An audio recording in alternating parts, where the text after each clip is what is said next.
انا برضه في نقطه عاوز اقولها لك يا كابتن مجدي، اتفضل. برضه خلي بالك، ما انا اتفضل. احترفت في قطر ونهيت احترافي بدري عشان مصر. اتفضل.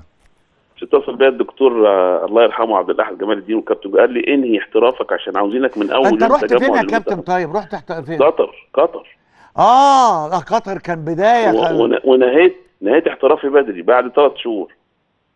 قالوا لك لازم ترجع الدكتور عبد لازم الاحد. ده ترجع كان واللي سنه هم كام يا حاج عاوزين. ربيع؟ كان سنه سنه كام؟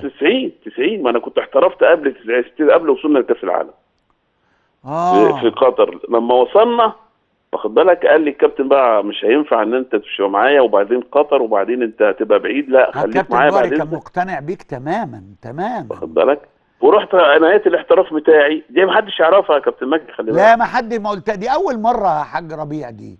واخد بالك، دي آلاف اول مره الدولارات. تتقال، واول ما سبحان الله، هو يمكن الكلام جاب بعضه عشان انت تذكرها والناس كلها تبقى عندها علم وما ان بيحبش انت يتكلم يعني. ضحيت بص، بالاحتراف في دوله. ده انت لو كنت احترفت في قطر وفضلت في قطر كان زمانك دلوقتي معدي الفلنكات يا حاج، معلش. الحمد لله.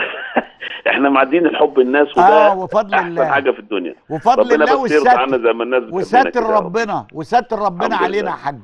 الحمد لله. طيب.